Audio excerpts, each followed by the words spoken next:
All right, that was a little quicker. Yeah. Yeah, all right. We back. Like you were saying, right? It's the welfare system. Oh wow. What does it say? So we're having trouble streaming to Facebook. This may be an issue on Facebook, and it's possible the stream was ended or deleted on Facebook. We'll keep trying to let you know if it resolved. Please check Facebook to ensure the stream looks okay. If this continues for a while, try creating a new stream or just remove this destination from the stream, then re-add it. Yeah, just delete it. We're gonna just stay on the YouTube. We're just gonna delete it off of Facebook. We're gonna just go with the YouTube. That one out too. Like this is Eastern Shore. I would have known it's Eastern Shore. That's the one that popped up, Eastern Shore. Oh, okay. All right, well, I'm using that. It's probably that. okay. Put the other Eastern Shore back up there. You think it was that one? That's the one. Yeah, that's the only one. That's the only Eastern Shore that was up there. Okay.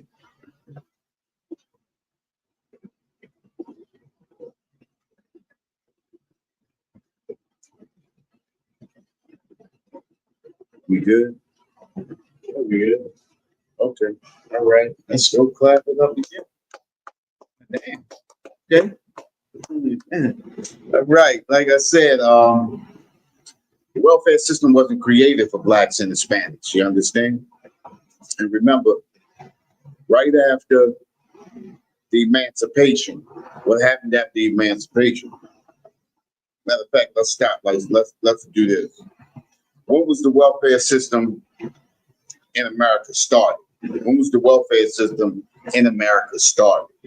Let's ask that. Let's do that first. Welfare system in America.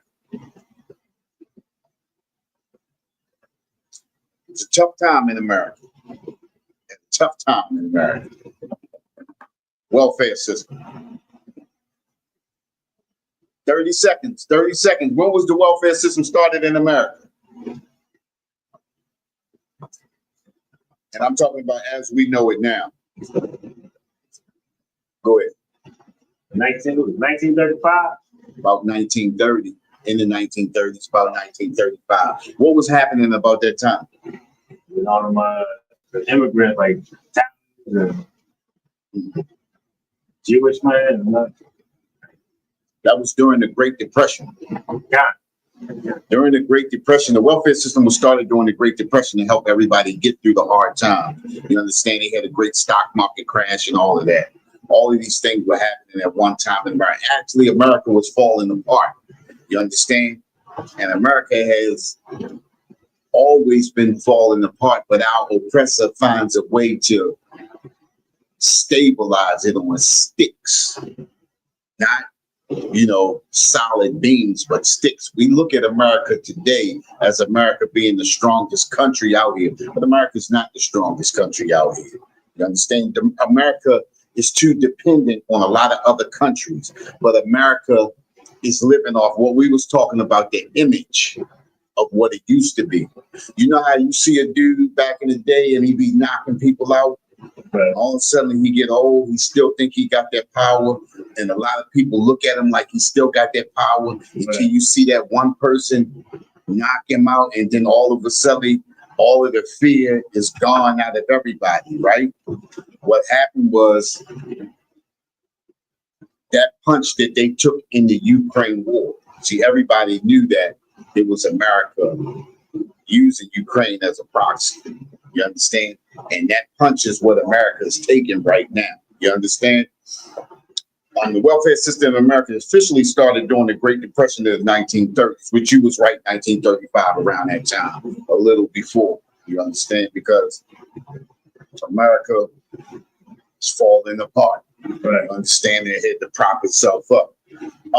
What was the purpose of the welfare system during the Great Depression? What was the purpose of the welfare system during the Great Depression? Stimulate the economy. That the purpose of the welfare system during the Great Depression was to provide relief recovery and reform in response to widespread economic hardship, mass unemployment, and poverty that gripped the United States. Now, understand this. Remember this, right? The United States wasn't helping Black people. Right. Welfare system wasn't helping Black people. They didn't want us to be involved in them. That's why you had Madam C.J. Walker and all those other millionaires coming up. Right. During that Great Depression. That's why you had Black people prospering. That's how you had Black towns and cities popping up all across America, because they didn't want us included in it. You understand? And when a beast like this, and remember how we were just talking about him in the One West News desk. You understand? They built for destruction. You understand? Right. This is a vessel of dishonor. Right. You understand? This is what they do.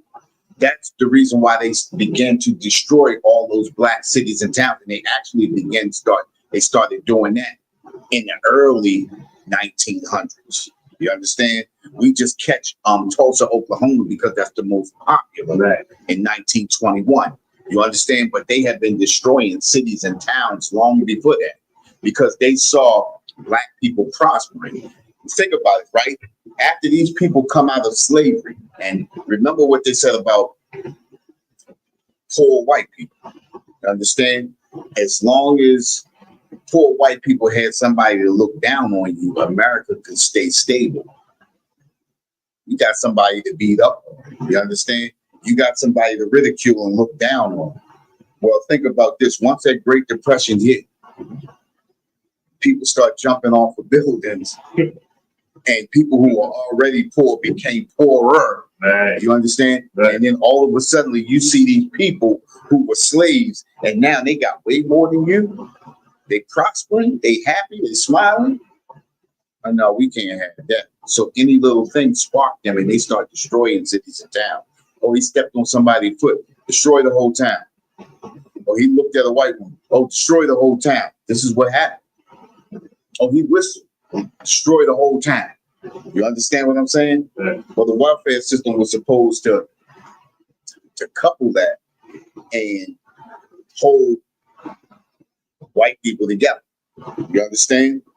It's supposed to help them in their economic hardship, mass unemployment, and poverty that gripped the United States. Did the welfare system undermine the black family unit? Did the welfare system undermine the black family unit? Definitely. Why?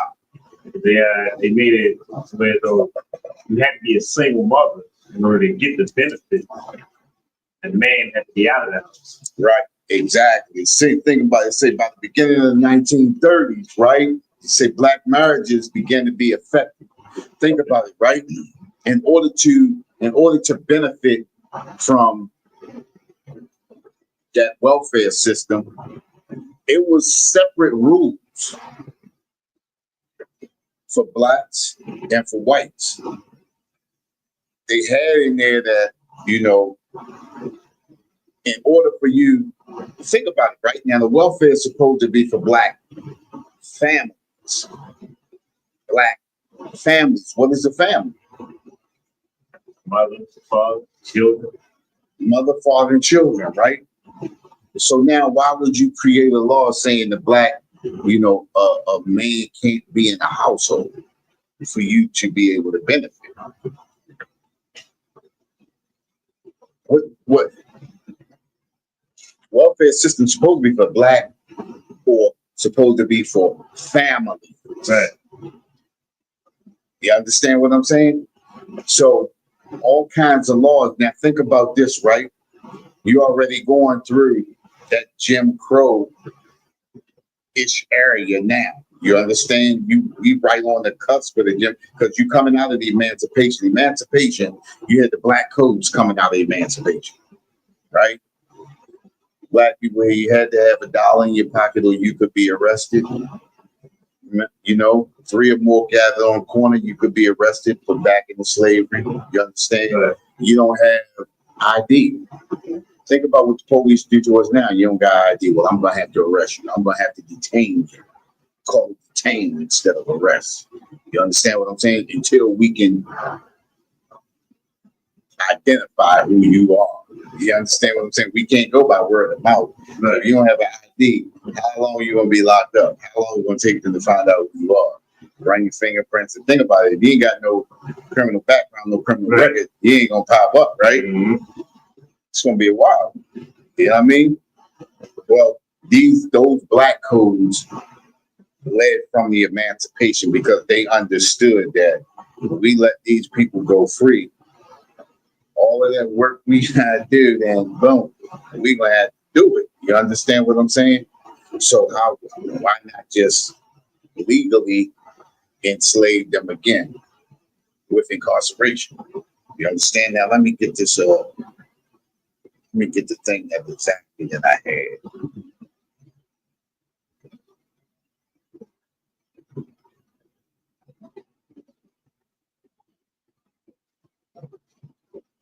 I had it in.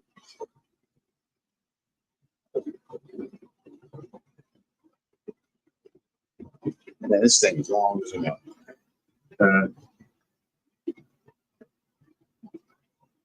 See, think about this. He's all right. Listen, it says, I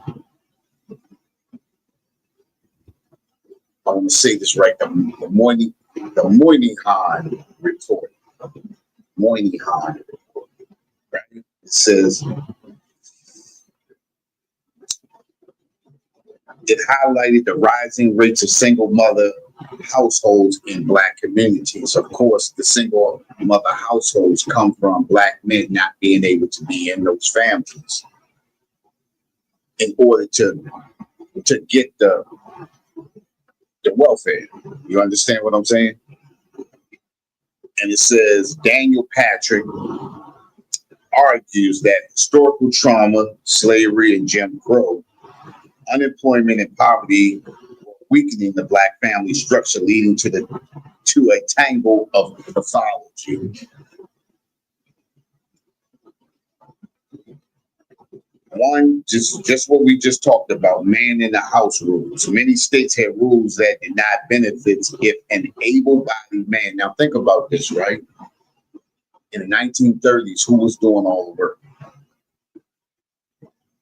The man, right? The mother was staying home taking care of the children, right? So if a man loses his job, that means what you basically saying is the man can't get welfare, only the woman. Right. And in order for the woman to get the welfare, the man got to be out of the house, which now, instead of the family not benefiting from the welfare, you're creating a broken home.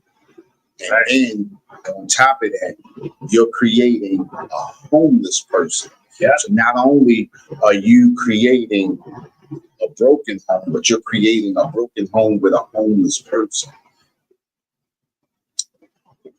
Personally went through that. Being my kid's mother. My daughter was born. My kid's mother was out of work because of my daughter. You understand what I'm saying? And the bills were stacking up. And I mean, I'm just the only one working. You understand what I'm saying? She couldn't work. She had to stay home with my daughter, right? But in the beginning. So when she went down to get the welfare, they told her, you know, oh, is her father in the house? She said, yeah. You know what I mean? He said, but he don't make enough money to sustain us. Well, he can't be in the household. So now think about this, right? If I can't be in a household, of course, now I gotta find some place to live for myself, and I gotta pay for that place. So then what's gonna happen with her? You understand what I'm saying? Yeah. Well, we'll give you a check, right? They said, we'll give you a check if you put him out. But in us giving you a check, what did they have to do? Break up your home. But take me to child support. See, the whole thing was linked. That welfare department, all of that stuff is linked together. Welfare and child support, all of that goes hand in hand. And it's a system that they use to create the destruction of black and brown families. Because at the same time, when we drove out, oh, that's a little kid. When we drove out to Pikesville, we drove to cross country, real way back out there deep. They had the shoppers out there. Well, they had the Jewish man out there with all 10 of his kids. And his wife had the food stamps. They had food stamps.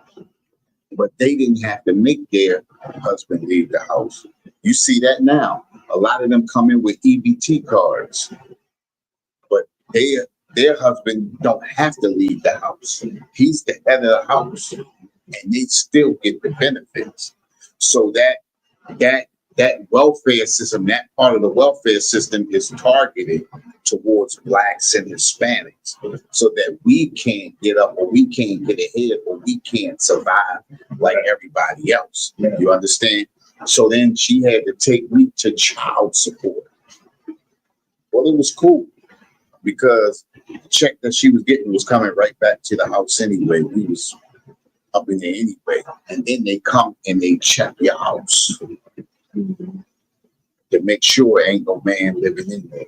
And that's terrible because I know they don't do that to the oppressor. Right. You understand?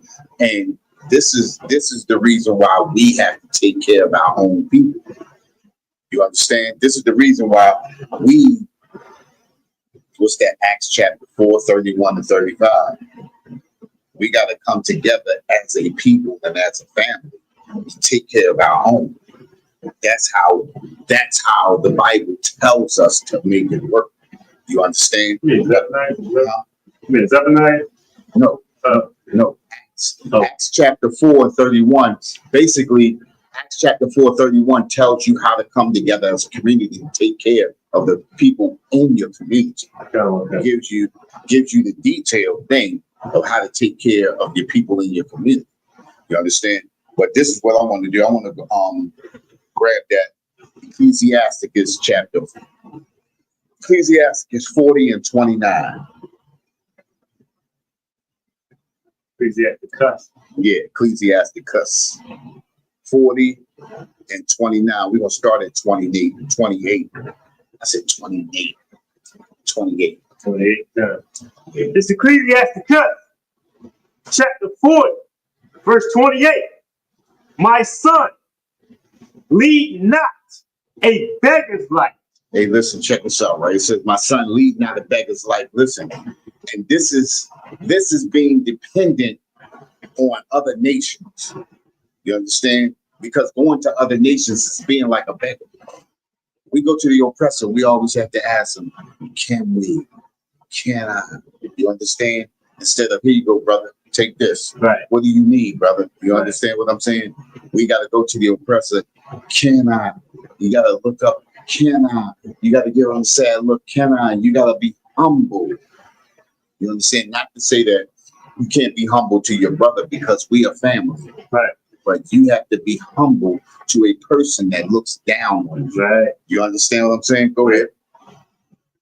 For better it is to die than to beg. Hey, listen, it's better to die than to beg from an enemy. You understand? It's better to die than to beg from an enemy. You understand? A lot of times we got brothers out here now that say, forget it. You know what I mean? I'm gonna make it on my own. You understand? Instead of going out begging, and then you gotta keep begging your oppressor, you gotta keep humbling yourself to him. And there's nothing wrong with being a humble person. But when somebody looks for you to humble yourself to them, man, fuck that. Right. You understand? Forget all that, man. You understand? And this is the reason why we have to be able to look toward family. You have to be able to look to your brothers and your sisters for help. Just like we do here, right here in the eyes. Right. You know what I'm saying? Go ahead. What you got? If I could, and this is so heavy because once again, it's just our father telling us, look, and you way better than them. You don't beg them for them. This stuff that my father used to tell me. Right. You know what I mean? He used to always tell me, man, don't keep asking nobody for nothing. I tell my son this. Right. If I ever hear him talking to somebody and wanting them to play with him or something, he's like, please, I don't you ever do that? Like, Yeah. you know what I mean? And it's so heavy because, like, you know what I mean? Truth be told, like, I never read the scripture. You know what I mean? Like, this precept right here is new to me. You know what I mean? This is heavy. Like, dang, this is the most high. Man, be a man. Think about this, right? Think about how many times we say, "Why you don't want to play with me?" Right. As a kid, you know what I mean? As a kid, like, why you don't want to play with me? Right. You know what I mean? Right. And in some instances, to our own brothers and sisters, that's okay. But when we looking towards the other nations, that is not okay. You understand? It's cool to make amends and make friends with your brothers and sisters. Right.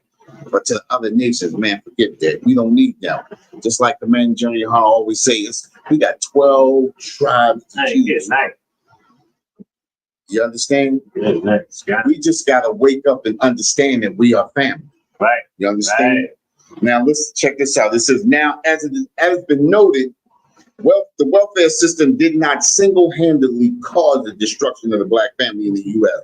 After the emancipation of the slaves in America, after the emancipation of the slaves in America, we're going to see that it was a great part, almost as destructive as the transatlantic slave trade. Now think about this, right? It's another thing that it's a lot of things that help this welfare thing to be the welfare thing is the big part, but it's a lot of things that happened during that made this so effective, right? Now think about what's the next holiday about to come up. August. Mm-hmm. Memorial Day. Labor Day. There you go. So now think about this Labor Day, right? When did Labor Day start? Let me say it in a different way. What was the start of Labor Day? How did Labor Day begin? That's what I want to say. It's the war they have been trying to get when black people got out of slavery, right? And so-called got out of slavery, got emancipated, was taking up the jobs, right, of the oppressor, right. They wanted to make sure that we couldn't get those jobs. Exactly, right. So Labor Day began not right after the emancipation, but right after the emancipation, all of the artisan or the skilled workers were blacks and Hispanics, right? We were all the carpenters, we were the plumbers, we were the electricians, we were the ones who did all of the work. We were the ones who built all the houses and everything. We were the ones who had that knowledge and that skill to build properly. Right. You understand what I'm saying? So after the emancipation, remember, you had a lot of oppressors that were out of work that were also looking for work. Because now that there is no more so-called slavery as it was back then, now you have Sister Rawat. Salakius didn't have something to do with the union. Okay, all right.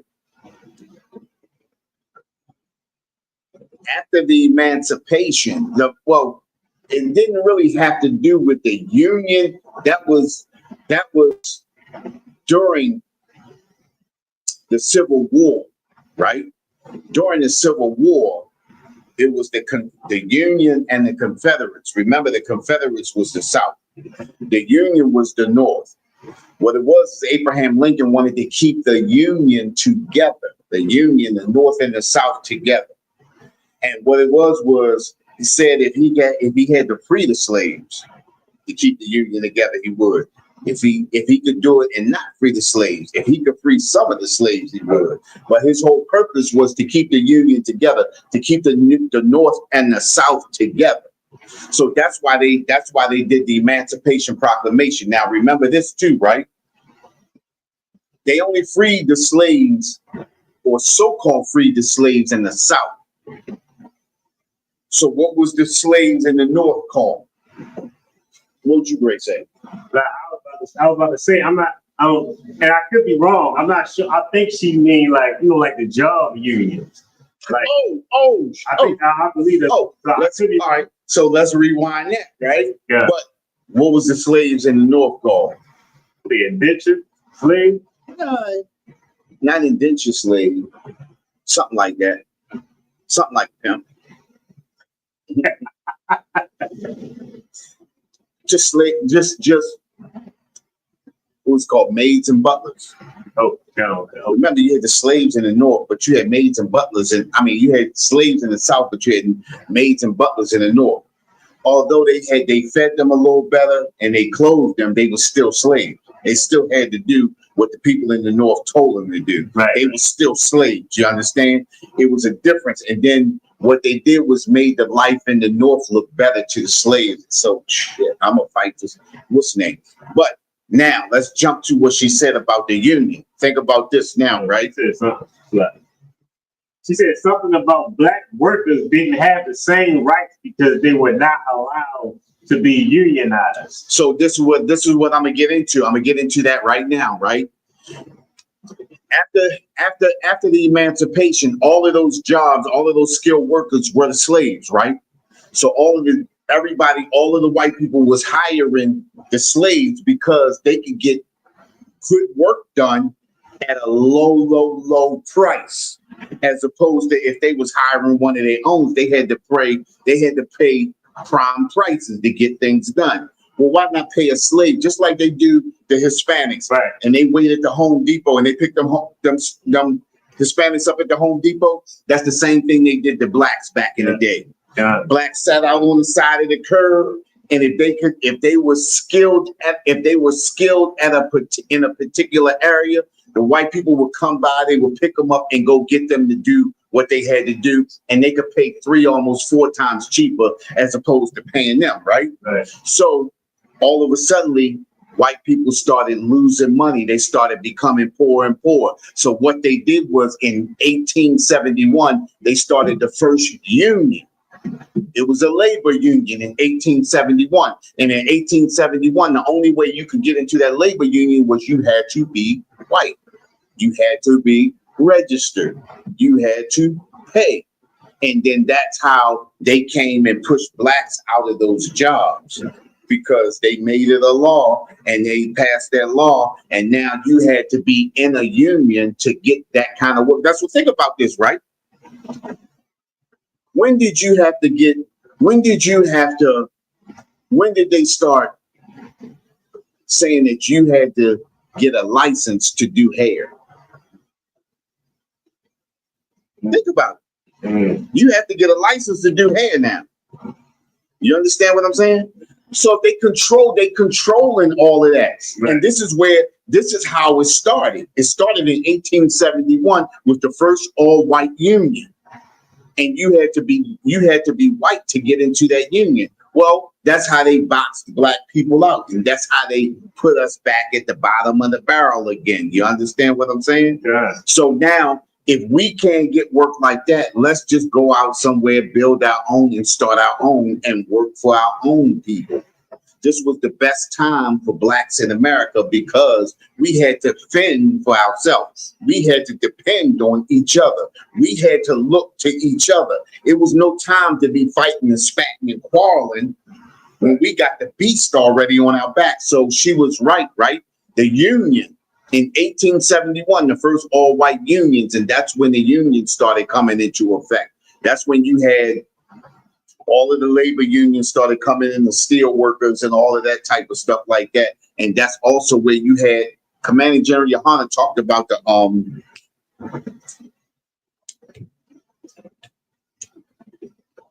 cars, the box cars. Remember the brothers that used to work on the box cars, the trains? They used to be servers on those cars. He had talked about that, but you had to be in the union to get in that too. You had to pay dues, but that's when they allowed black people to come in, and then they took over. And when you create an industry, and then you put a union on top of it to say it got to be unionized. Right. Who's running the unions? The oppressors running the unions, and you got to pay. In order for you to do that job, you got to remember the job that Malcolm X did before he came in. Yeah, that was it right there. Commanding General Yohana had talked about that. You understand? And that's you had to be in a union to be in that. and your union dues coming out your check before you even get it. Yeah, okay. You understand what I'm saying? So, and now that's why I'm jumping forward now to remember when girls used to do hair for free, and now you could go into a shop and do hair. Now you got to have a license and everything else, and then you got to go get re-licensed again. Somebody said something right there. What's it?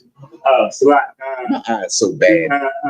Sister Rawat, she said Portland, she said concert. Porters. Portland. There you go. That's it right there. Porters. She said it's just not too long ago. Saw a movie called The Porter. Yeah. It was very informative. Yeah, exactly. You understand what I'm saying? So go ahead. And just think this, you bringing up the license, just made me think about this is something that Jim Ivey brought out. A brother named Macon Bowling Allen. Right. He was a lawyer. Right. He was the reason why they had to start taking the bar. Right. Start getting licensed. Like, first lawyers would just become a lawyer. Become a lawyer, right. But then once this brother actually became a lawyer, they was like, all right, now you gotta start taking that bar test. We got to control. You understand what I'm saying? And think about this, right? Now, I don't want to get too far off because all of this is connected to the welfare system, right? All of this is connected to you ever heard? We all know about the World Wide Web, right? Okay. This is the World Wide Web. All of this stuff is connected to the welfare department. Now, I don't want to jump too far, but think about when you was in high school, all of the high school had trades, right? So if you wasn't going to college, you could lean on this trade, and soon as you graduated high school, fall right into your trade, whether it was automotive, whether it was mechanics, automotive, or like I had print shop, in school, and they had typing like business in school and everything like that. Yeah. So as soon as you came out of high school, you fell right into your trade. You understand? So in the mid 80s into the early 90s is when they started pulling those trades out of school, because again, we got to keep you down. In order for us to keep you down, we know a lot of y'all can't afford to go to school. We know your parents can't afford to send you to school. So if we take these trades out, now we're gonna have a lot of people on the streets doing nothing.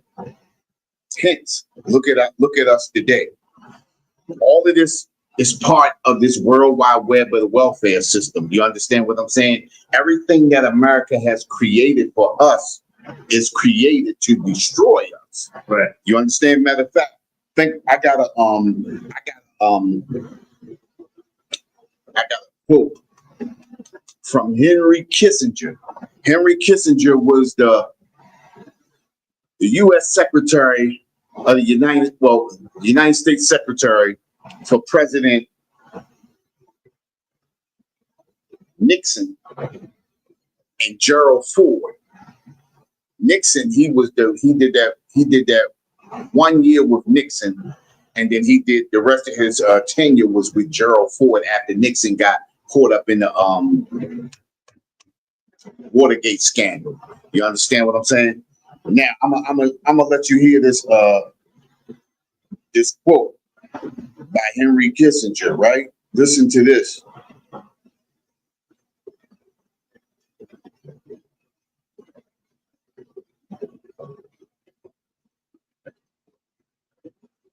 These are beasts of a people. Listen to this, right?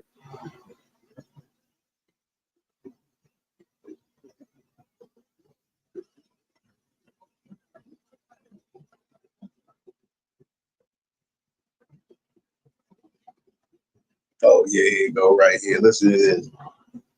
Think about this, right?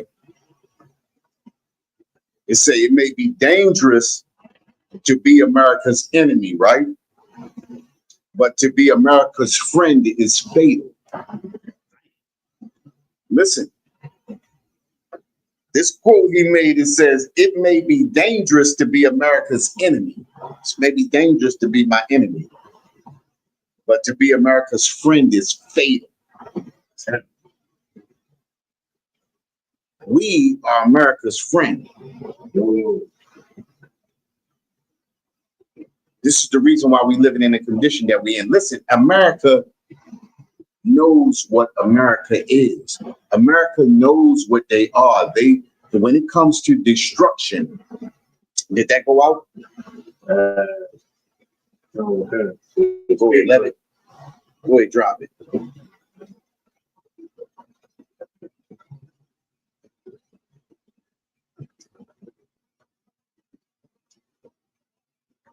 No, take the what's the name off.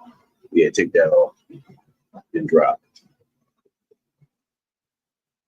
And just go down. No, don't put nothing else on it. Yeah, go down and just go back in again. There you go. Just leave it like that. Okay. Okay. Yeah. What's that? What's you think? Sister Lawai said, she said, I remember the, oh, hold up. So like, there's a few comments. A lot. He said, Khan said, I went to Mervo. Yeah. I remember those trade classes. Yep. I was in business shop and had classes like office practice, accounting, computer class, etc. Yep. I had typing, I had print shop, I had wood shop. You understand what I'm saying? So all of those trades, because what's going on, what's happening is black people coming out and black people starting their own businesses. Well, think about this. If you get into automotive, right now, if you get into or if you want to get into automotive, it's the first thing that comes out when you get out of high school and you don't have the trade in that. They tell you have to have 2 years, at least 2 years of experience. Well, you could have got that in high school. Right. It was too easy for brothers to get that experience in high school and come out and fall right into it. You had too many people prospering. If you got people prospering, then that leaves your judicial system lacking. That leaves your welfare system lacking. You understand what I'm saying? All of the people that you have in the welfare system, we got to start laying people off. So instead of laying people off, you make the situation dire in the beginning where people don't notice. So when you start taking trades out of school, people don't notice that type of stuff. And they don't notice it till 20 years later, till when they realize and they turn around and say, damn, I don't have a trade. Didn't you go to that school? Well, you understand what I'm saying? Well, by that time, your son already halfway through and he about to come out without a trade too. You understand what I'm saying? But if you look out at all of those schools in the county, they have all of their trades. They missing nothing. They lacking nothing. Think about it. That's how. Listen, I got a young dude that work on my job now that do the same thing that I do. He came out of school because he had that in his school. A white kid. You understand what I'm saying? And they had that in their school. Mm-hmm. They prepare them early. Right. But they ill prepare us. Right. And they put you in a situation and they put you behind the 8 ball and they put you 7 steps behind so that the conditions that we see in downtown Baltimore, the conditions that we see on Martin Luther King Boulevard, when you see all of those tent cities, all of those homeless people that you see over by Shot Tower now, mm-hmm. These are the conditions that they have created 30 and 40 years ago so that this situation would be right here, right now. The welfare system was created for them to prosper, but they had to put the links in so that we could not prosper. So when you create something like the 13th Amendment, when you create something like the Black Codes, when you create stuff like the Jim Crow laws, mm-hmm. This is what makes the welfare system so effective. Because they make the conditions dire so that you can't really move. So now that you start a family, but now you need help. And then they tell you, well, we can't give you help, but we can give her help. But in order for us to give her help, you can't be in the house. Now, in order for you not to be in the house, you can't give her money because you need the money to help you where you live at. Because you don't have that skill, and because that trade wasn't in your school that you tried to fall into, you're not making enough money to help your family out over here and sustain yourself over there. You understand what I'm saying? The welfare system has destroyed us in ways that we couldn't imagine. You understand what I'm saying? So when you start putting all of this stuff together, think about this, right? What does welfare and then child support have to do with your license? Right. So if I don't pay my child support, if I get behind in my child support, you take my license. Now you take my license, I can't get to work. If I can't get to work, I lose my car. I lose my car, I lose my place. I lose my place, now I'm homeless. I can't move back with her because you giving her welfare, and she say I can't come in because she need to get that welfare. Now you got a whole generation of people who are dependent on welfare. Now you got a whole generation of kids being raised by their mothers on welfare. Now you got a whole generation of kids that didn't have their father in the household, now that's being funneled through the judiciary system. You understand what I'm saying? And welfare. Start right there. Go ahead. So like crafty counsel. Yeah, it's crafty counsel. Yes, exactly. You gonna read that? Good. Crafty counsel, grab that. Good.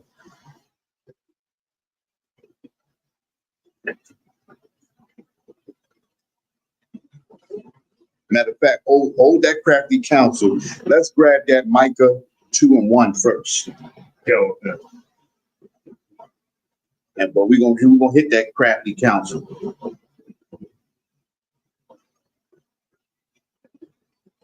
This is Micah chapter 2, verse 1. Woe to them that devise iniquity. Hey, listen, it says destruction to them that devise those plans or devise those evil plans. Devise iniquity. Think about what our oppressor has done. Think about it, right? Think about this, right? The emancipation had to be iniquity. Right. For you to create a law that says, listen, if we rearrest you for a crime, we can put you back into slavery. You can be put back into slavery. That's iniquity. Think about the black codes. You understand? If we catch you out here and you don't have $1 in your pocket, we can rearrest you. That's iniquity. That's devising iniquity. Right. They rubbing their hand. You ever seen a fly? Yeah. And a fly be like that? And you be looking at that motherfucker like, yo, what is that motherfucker thinking about? You know what I mean? Oh, good. That's our oppressor. This is how our oppressor looks. Make it plain. Right. Oh, I got something for you. You understand what I'm saying? Mm-hmm. This is them devising iniquity. Think about all of the laws that they even with just something simple as speed cameras in neighborhoods where you don't even have accidents. So we can get money. We gonna get money out of these people right here. We know. You understand what I'm saying? And then you got cameras that flash, and people don't even be going through. People are getting bogus tickets. Yeah. You understand? Then they make you come all the way to court to validate a bogus ticket that they could have done and said, "Oh yeah, we know this is wrong." You understand what I'm saying? But who do you sue? Who pays you for your day off? You feel me? Yeah. This is them devising iniquity. Go ahead. And you still get court cards. And you still get court cards. You win it, you still get court cards. Well, if they want to, right? They can waive it. Go ahead. And work evil upon their beds. Hey, listen, you ever seen somebody just laying back thinking about what they want to do to a person? Yo, I can't wait till this, man. This is them devising. And listen, they lay upon their beds thinking about how I can destroy these people. Right. What I can do to tear them down. Think about this, right? You ever thought about why do they hate us so much? We're the poorest people in the country. We don't have anything. We don't own anything. The Arabs got all the chicken spots. Yeah. The Asians got all the soul food spots. You understand what I'm saying? The Ethiopians and the Africans got all the gas stations. Yeah. The liquor stores to the East Indians and the Arabs, right? The Dunkin' Donuts gone to the East Indians. We ain't got nothing. Why do they hate us so much? Because this is what they was created for. All right. You understand? Yeah. And listen, depart from them. For this is not your rest. Oh, God. You understand? All right. And we get too comfortable in America. Yeah. We get too comfortable with our oppressor. Comfortable so much so that we believe, eventually it's gonna come around. Eventually they don't like us. Eventually they're gonna give us. Think about this, right? They were just talking about a couple of months ago, I believe at the beginning of the year, that the talk of what they talk about, what's the thing? Reparations. The talk about reparations came back up. Oh shit, they talking about it again. They talk about it every so many years. Right. You understand what I'm saying? Because it's something that holds us. It's like, you ever seen somebody about to walk out the door? Look, I got $100 in my pocket, and nigga stop like. Just because they got $100 in their pocket don't mean they're gonna give it to you. But it's something to stop you, make you turn around, and then make you think. And the next thing you know, you're thinking so long that the next 4 years already gone. And now they're making new promises. You understand what I'm saying? America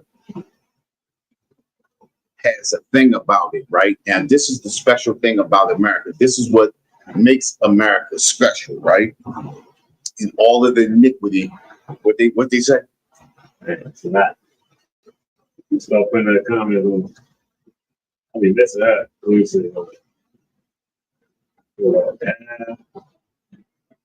Let's see, trying to go ahead. The U.S. government, how they destroyed the Black Panthers from within with one of their very own. Yeah, with one of their very own. But think about this, right? What was the problem with the Black Panthers? They had issues already anyway, right?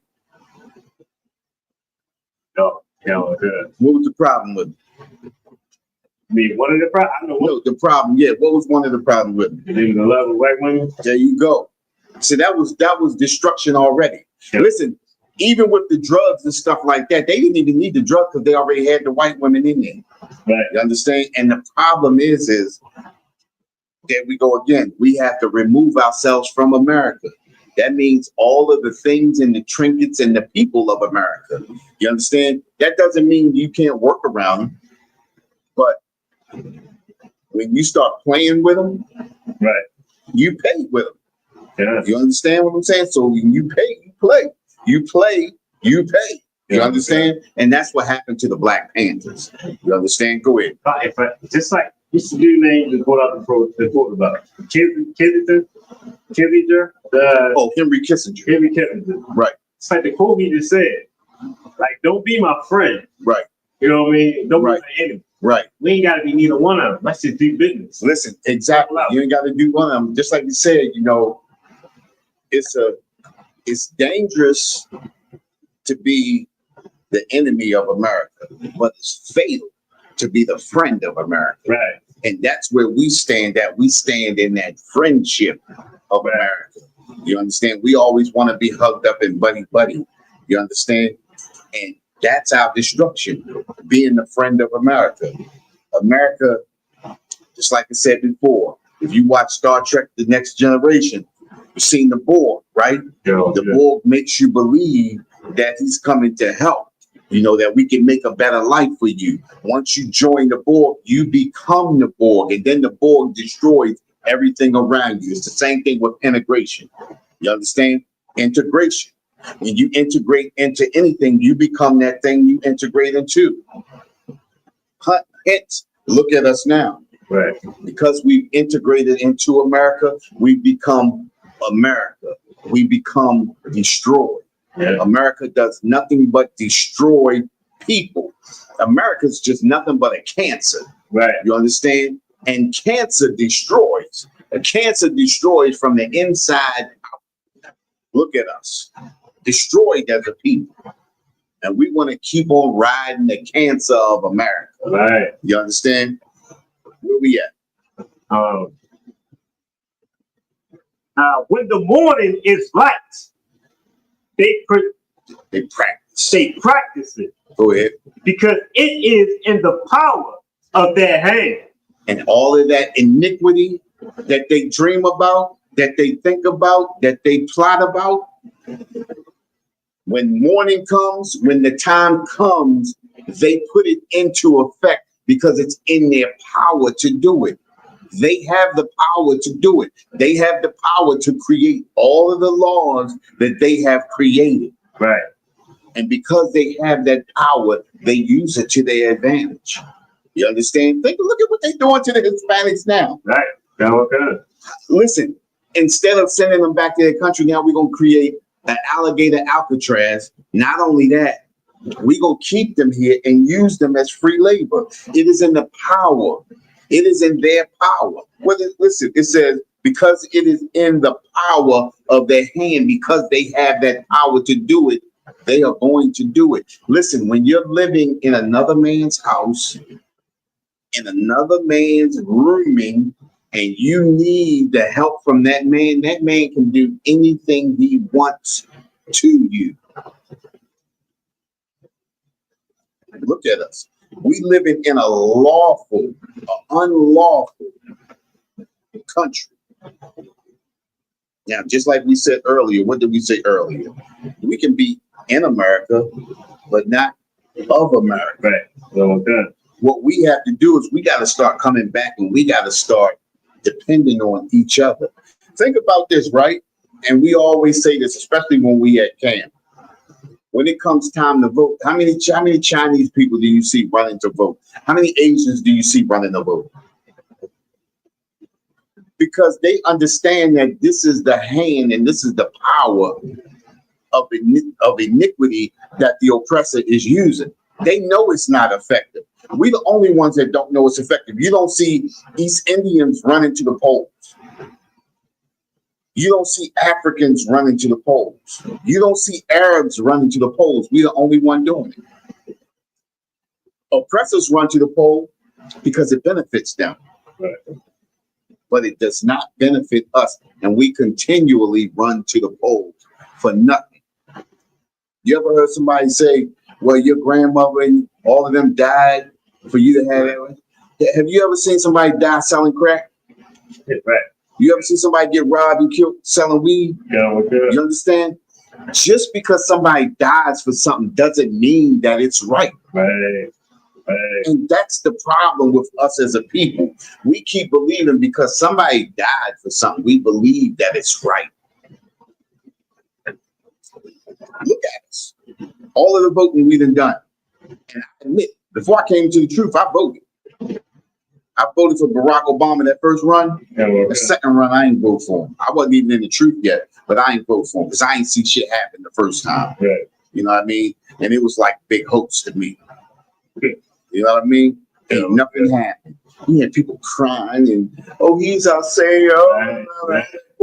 Man, I was pissed off because I ain't see nothing happen. You understand what I'm saying? Yeah, okay. Nothing happened. Think about it, right? I'm gonna give you another one, right? Another quote. Think about this now, right? This is another quote from Henry Kissinger, right? It says, America has no permanent friends or enemies, just interests. America has no permanent friends or enemies, only interests. The only thing America works for is its interests, what it is interested in. Think about this, right? It went over to Afghanistan. Why? Because it had interests over there. What were the interests? Oil and poppy fields. I had a sister that I know, right, that was in that Afghan war. She said most of the time they was guarding poppy fields. Right. Oh, good. Yeah. And think about this, right? In 2002, in 2001, After the towers got dropped in 2001 when they started that war, how about the poppy growth went up? Afghanistan at one point supplied 65% of the poppy that came to America. After 2001, after 9/11, they supplied 95%. They supplied 50% of the earth with poppy. After Afghan, they supplied 90% of the earth with poppy. Why did they leave Afghanistan? Think about this. They said they went over there, right, to get Osama bin Laden, right? They went over there to get Osama bin Laden, and they got him in 2011. Why is they just leaving? That's where they left all of the weapons and stuff in, right? Yeah. What do they need the weapons for if they got all the poppy? You understand what I'm saying? Think about this, right? They got Osama bin Laden in 2011, right? Right. So why they just leaving? And what was that? 2022, 2021? They was over there for 20 years. Right. Kind of good. So why they just leaving in 2022, right? Tell me that. Because the poppy dried up. After all the poppy dried up, why you need to be over there?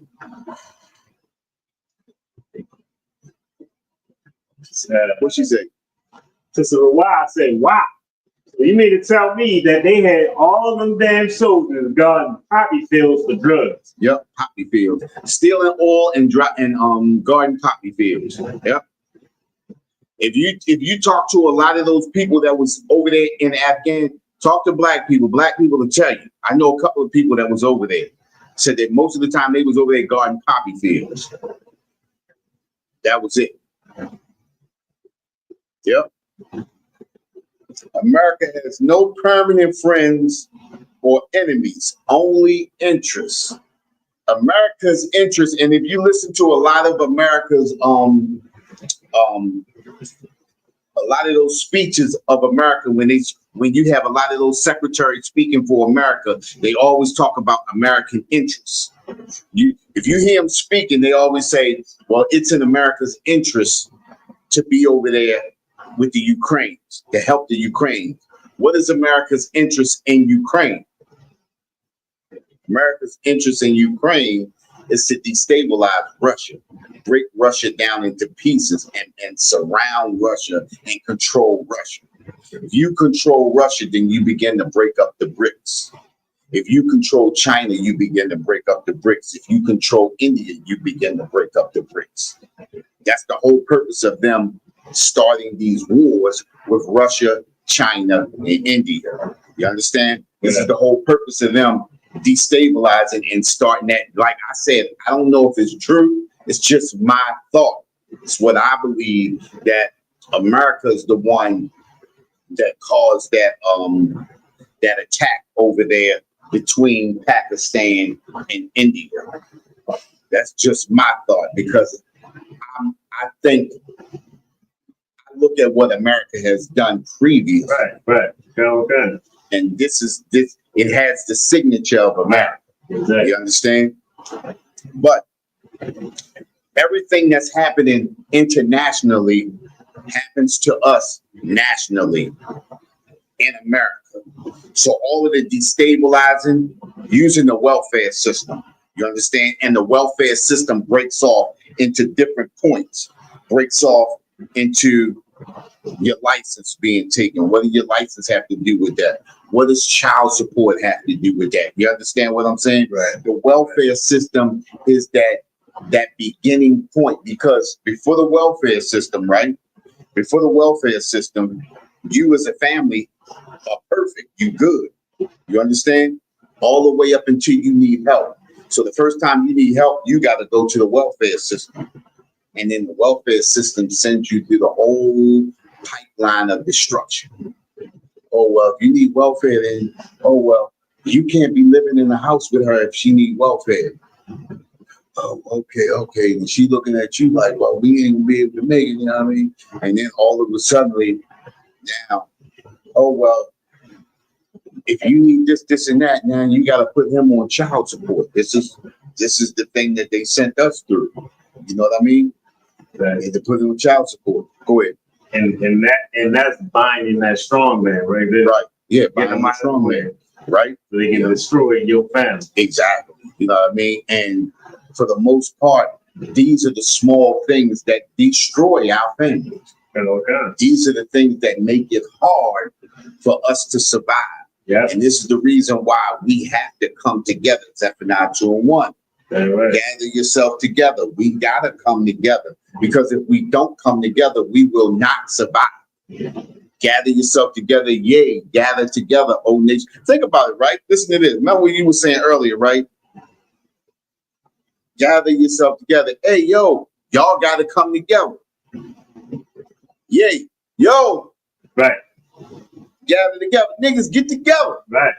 These niggas don't like y'all. Right. You understand? Right. That's gather together, O nation not desired. Listen, these people don't like you. Come together, get it together, and roll out. Remember, it's a book written by niggas. Yeah, right. Right. I mean, think. You know what I mean? God damn, you know. Listen, got another one, right? Got another one.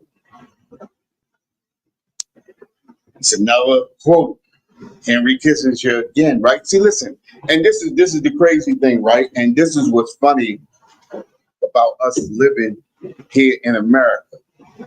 Our oppressor writes everything down. Yeah, they love it, guys. He like documenting it because he likes to remember. Yeah, oh my God. But we have to start looking and remembering ourselves so that we remember how he feels. Listen, it says the illegal we do immediately. This is America. The illegal we do immediately. What they doing to the Hispanics on the border, what they doing to the so-called illegals that they call illegal, they're doing, this is illegal when they think about it, right? They said in America, everybody has a right to due process. But when you gathering people up and you just putting them in and going and locking them up with no due process, the illegal we do immediately. It says the unconstitutional takes a little longer because we got to write laws to duck and weave so we can weave through. So it's going to take us a little bit longer for the unconstitutional because we got to make sure we got a way out and we can bind you. You understand what I'm saying? Right. America tells you exactly how they feel and exactly what they do. Welfare. That's the beginning.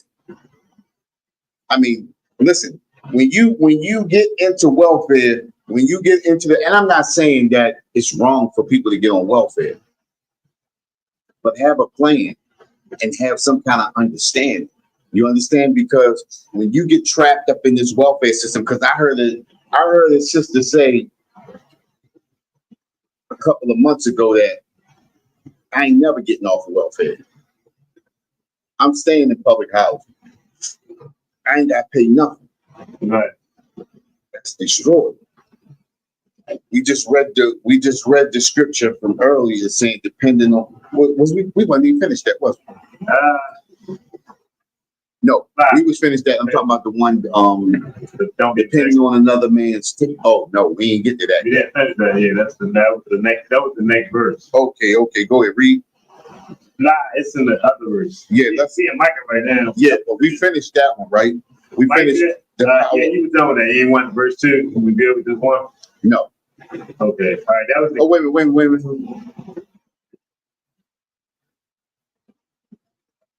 Yeah, I wanted that right, but I want to jump to this because we gonna be ready to shut it down, right? I want to make this level. Ecclesiastes 40 and 29. 29. Yeah. Okay. Oh yeah, because I said hold that and let's jump to this, didn't I? Okay. Okay. When we jump through, when we go at 28 and bring it down, or we'll just go to 29. I think we did 28 already, right? Yeah, let's go to 29. It's Ecclesiastes verse 40, verse 20. It's Ecclesiastes chapter 40, verse 29. The life of him that dependeth on another man's table is not to be counted for a life. And that's us right there, especially if you are somebody who's coming in depending on that welfare and don't care how it comes or what the consequences of it is when you get it. You understand? Okay. Go ahead. For he polluted himself with other men's meat. And see, when you don't care about what happens to your children's father or your children's mother, because listen, we got brothers out here that got women on welfare too. That's destroying women on the welfare. Right. Noah puppy. You understand that they getting treated like garbage by their kid's father for the welfare and for the child support. Right. You understand? And it's terrible. You understand? And this is the reason why it's important to know who we are. To know our own customs and culture, to know how we operate. Because when you use something like that against your own people, you're operating in the spirit of America. Right. All this stuff was created. All of these ways were created by America. Right. You understand? And this was that iniquity that they devised, laying on their beds. You understand? Laying back, looking up, thinking like, how can I destroy these people more? You understand? I mean, think about it, right? Coming out of emancipation, coming out of the Civil War, coming out of slavery. In 40 years, you already got millionaires. Right. Slaves becoming millionaires. So when they see that power, when they see that strength, when they see that fortitude, oh, well, we got to control that. Right. We got to control that. Think about this, right? Even in football now, they have a rookie symposium. A rookie symposium turns them off from coming back to their neighborhoods, helping their neighborhoods. Oh, don't worry about it. You donate that money to this cause right here. We'll make sure right people get it. Right. But your neighborhoods have never been built. Your neighborhoods have never been fixed. Every once in a while, they'll come through there, fix up a basketball court, and make a little football field. You understand? Make people happy. That's enough for us. You know, dancing and jigging. You know what I mean? Shaking. You know what I'm saying? That's what they give us because they know we satisfied with bullshit. Yeah. Go ahead. What you ready to say? Now, if I could, and you know this verse, we not like the Most High not talking about us with each other when it says depend on another man, because we had scriptures like Zephaniah 2:1 that say gather together. Exactly. We not talking about brothers helping each other. We talking about the oppressor going to another nation of people. Exactly. For it. You understand? Exactly. And that's, hey, I'm glad you brought that out because I forgot all about that. I'm thinking everybody knows that we talking about. Yeah, but that was a good point right there. Go ahead. Okay. But a wise man, well nurtured, will beware thereof. Exactly. Wise men beware of that. Wise men know that we can't depend on our oppressor. Right. Wise men know that he has to come back to his own people and get help. You understand? Right. That's where we need to be at. You understand? You want 30? That's right. Go ahead. Verse 30. Begging is sweet in the mouth of the shameless. Hey, remember the sister I just now told you about that was saying she ain't never coming off of welfare. She ain't gonna never give it up and all that. That's the shameless right there. You understand? And that's the destroyed. That's the destroyed. Go ahead. But in his belly there shall burn a fire. Hey, at the end of the day, she gonna be wishing that she came up off of that. You understand? Hey, and with that, we're the Israelite School of Universal Practical Knowledge. Started out at 1 West 125th Street, Harlem, New York, under Commanding General Your Honor. We've been bringing this truth since 1969. And what is that truth? That truth is that the so-called blacks, the so-called Hispanics, and the so-called natives are the true biblical Jews of the Bible. And the oppressor is the devil that the Bible speaks of. Hey, listen, check this out. Labor Day coming up. I hope y'all all remember what Labor Day really is about. You understand what I'm saying?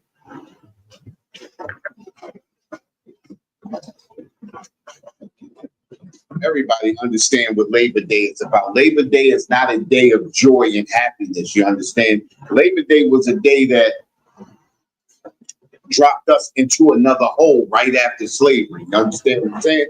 So don't be out here celebrating the oppressors' holidays like we really made it or anything like that. Yeah, I'm gonna pass the class over. Freaking officer outside.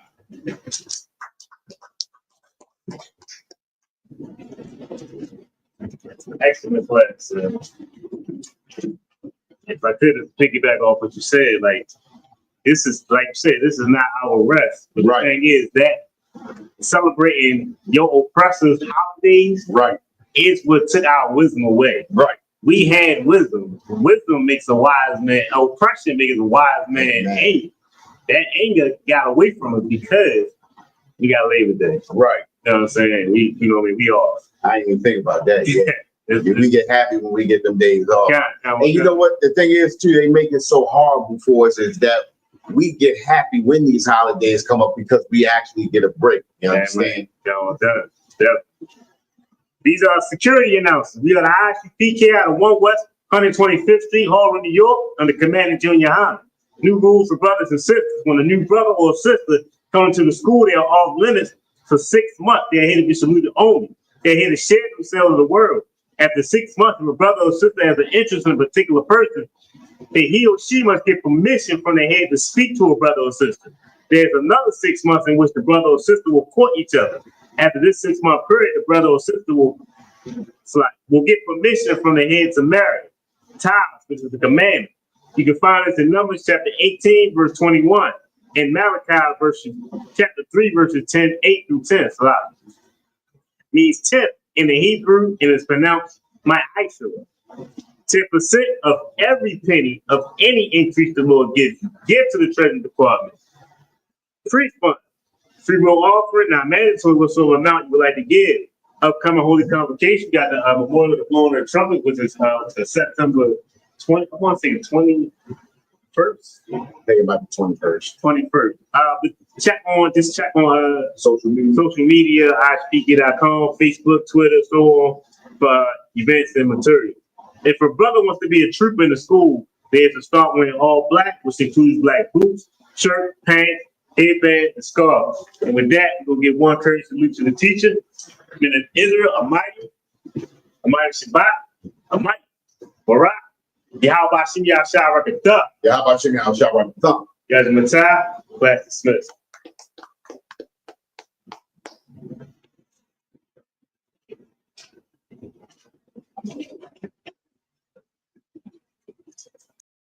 Hey, listen, brothers and sisters, man. If you like what you hear, hit the subscribe button, man. Subscribe to this channel. And also, please, go to isupk.com and pay your tithe. Drop me some cash so we can move around this planet like we need to, man, and do the things we need to do. They're one West. They're one West. They're one West. They're